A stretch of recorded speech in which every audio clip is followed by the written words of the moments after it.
Chapter 4, Listening to Speeches.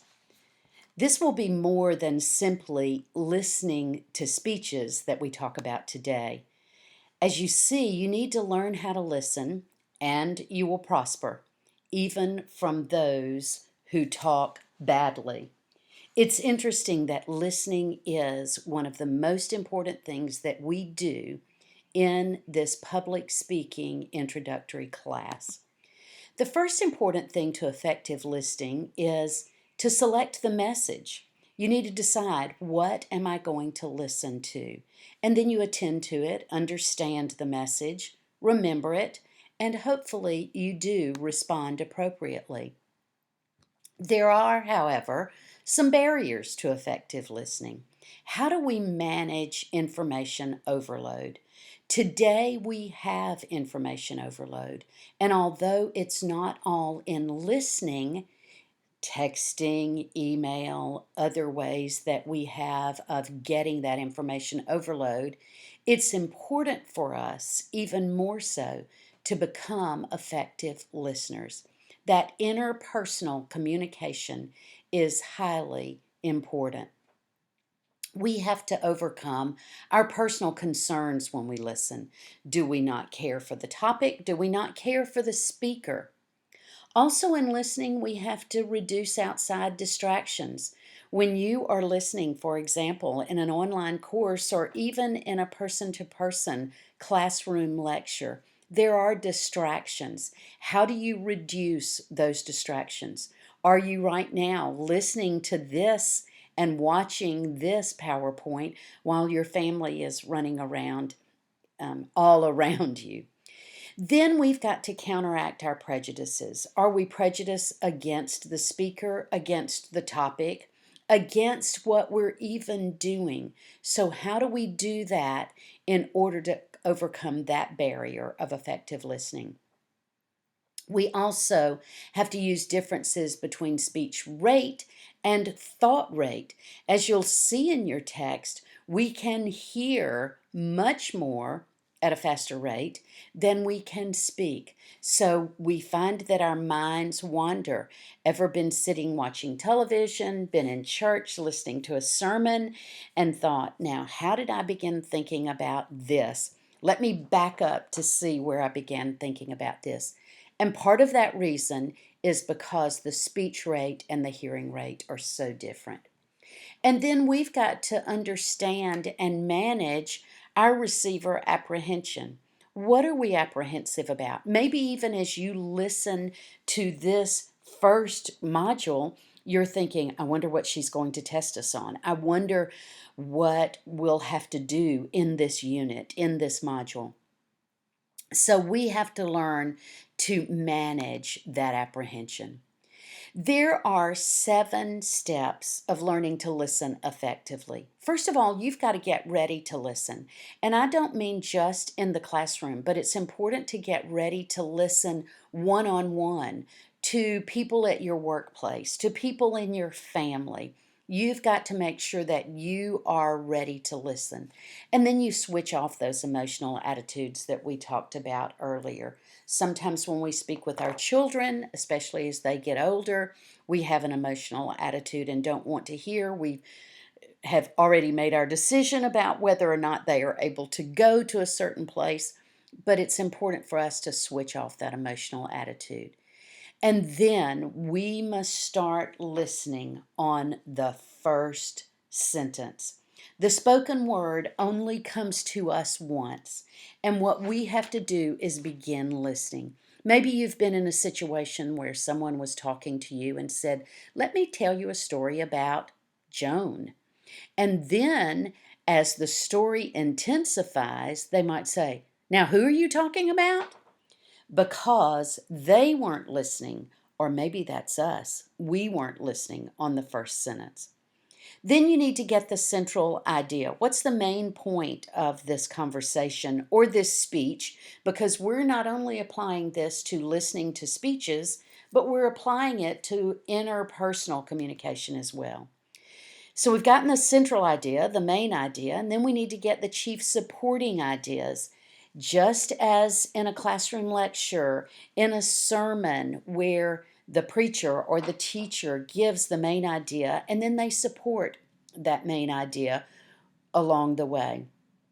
Then, as you go, summarize and elaborate. What is this person saying? How can I bring this down to summary? And then the last thing I love is to chew before you swallow. And by that, we mean weigh and consider, test it, sift what you've heard.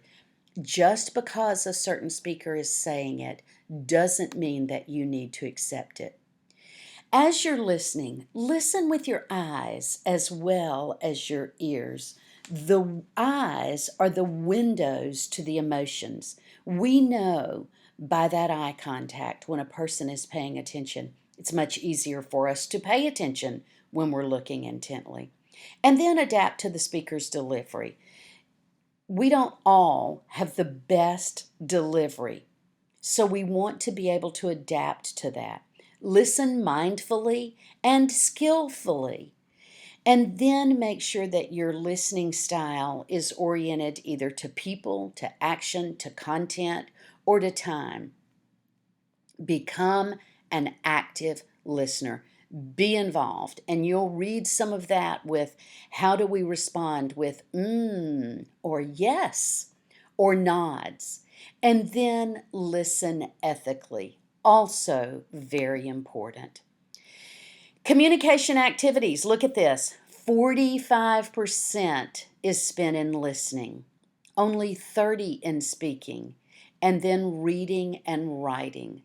Hopefully, you'll understand now why listening is the most important thing that we do all day long. This public speaking course designed about how to give a public speech, a formal speech, but it's important for us also to know how to listen to those around us. Critical listening is listening to evaluate the quality of information. As we have elections coming up in the year and understanding who would I like to vote for, it's important that we listen critically. Critical thinking is making judgments about the conclusions that we observed. So once you've heard it, you can then make those conclusions. When we listen critically, we want to separate fact from inference. Make sure those facts can be proven. And inferences are just based on partial or unobserved evidence. So you just draw a conclusion without facts. Evaluate the evidence with your facts, examples, opinions, and statistics. And then evaluate the logic and reasoning of the conclusions. So, how do we analyze and evaluate speeches? You will have the opportunity during this course to evaluate your fellow classmen and women. And so, you want to make sure that you can evaluate a speech well. You will also have assignments of watching speeches and giving a critique of those speeches. A critique, I hope you remember, is not just negative criticism, but it involves the negative and the positive.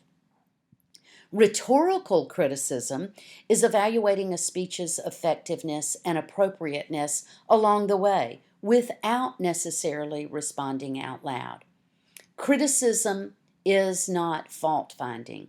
It's not pointing out everything that's evil that they need to change, but it's judgment engaged in discriminating among values, talking through as to what's better or worse with some consciousness of why the worse is worse, says John Dewey. So let's understand the criteria for evaluating speeches. The message should be effective. Is it understood? Does it achieve its goal? It should be ethical. Identify and analyze rhetorical strategies. What can you do as an audience?